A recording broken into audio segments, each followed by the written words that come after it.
right, let's talk 2026. A whole new set of numbers is on the horizon, and they're going to directly impact your savings, your retirement, and yep, your taxes. So we're going to get you set up with a fully updated financial toolkit. You know, it's the big question we should all be asking, right? Getting a handle on these key changes is step one to making sure your financial strategy is sharp, optimized, and ready for whatever comes next. So here's what's on deck. We're going to kick things off with your RRSP, then jump over to the TFSA.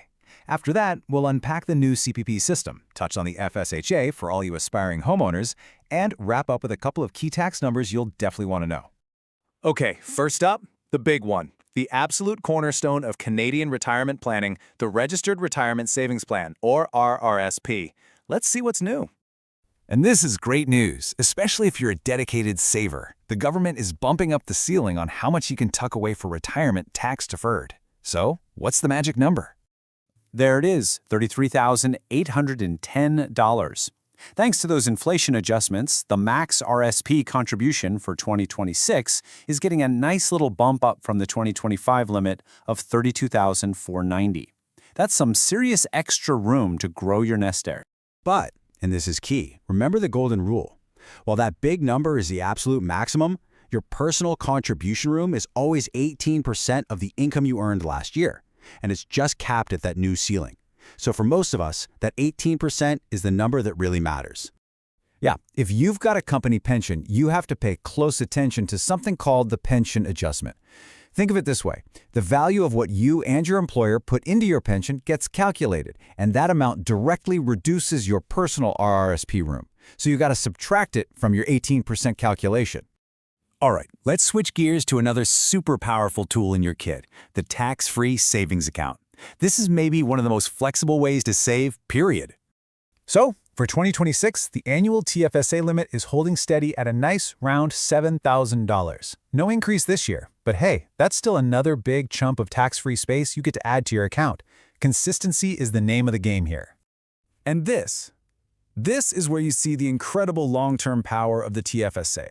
If you were 18 or older way back in 2009 and have lived in Canada the whole time, your total cumulative contribution room has now ballooned to $109,000. Just think of all that tax-free growth potential. And figuring out your total room is actually pretty simple. Every January 1st, three things happen. You get the new $7,000, you get back all the room from any money you withdrew the year before, and of course all your unused room from every past year just keeps carrying forward. It never expires. Okay, on to the Canada Pension Plan. Something pretty important is happening here. The system is evolving into two tiers, and it affects people differently based on how much they earn. So here's Tier 1, the standard CPP we're all used to. For 2026, you'll contribute 5.95% on your income up to the new max, which is $74,600. Pretty straightforward. But what if you earn more than that? Well, that's where this new system, what people are calling CPP 2.0, kicks in. It's basically a second layer of CPP contributions. The idea is to have higher earners contribute a little more now so they can get a bigger pension down the road. So check it out. For any income you earn between that first ceiling of $74,600 and the new second ceiling of $85,000, you'll contribute an additional 4%. It's a whole separate calculation, but it all gets channeled into boosting your future CPP benefits. Next up, let's talk about a game changer for anyone dreaming of buying their first place, the First Home Savings Account, or FHSA. This thing is seriously powerful. With the FHSA, you just have to remember three core numbers. $8,000 is your annual limit. $40,000 is your lifetime limit. And if you don't use your room one year, you can carry forward up to $8,000 to use the next year. Simple as that. Now listen up, because this is the single most important thing to know about the FHSA.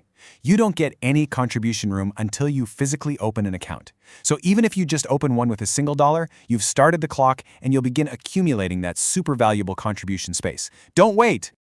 All right, let's round out our toolkit with two final numbers. These are big ones that impact retirees and, well, pretty much every single taxpayer in Canada. For anyone in or near retirement, the OAS clawback threshold is going up. In 2026, that clawback will start once your net income goes over $95,323. So that's a little more breathing room before it kicks in. And here's what that actually means for your wallet. For every single dollar you earn above that new limit, your OAS pension for the following year gets reduced by 15 cents. It really shows you why planning your retirement income carefully is so important. And finally, a number that affects absolutely everyone: the basic personal amount. This is how much you can earn before you pay a single dime in federal tax. For 2026, it's increasing to $16,452. It's a fundamental tax credit that lowers the tax bill for all of us. Whew, we've covered a lot. RRSPs, TFSAs, CPP, tax credits, the works. So now that you've got all the new numbers, the big question is, which piece of your financial plan are you going to tackle first?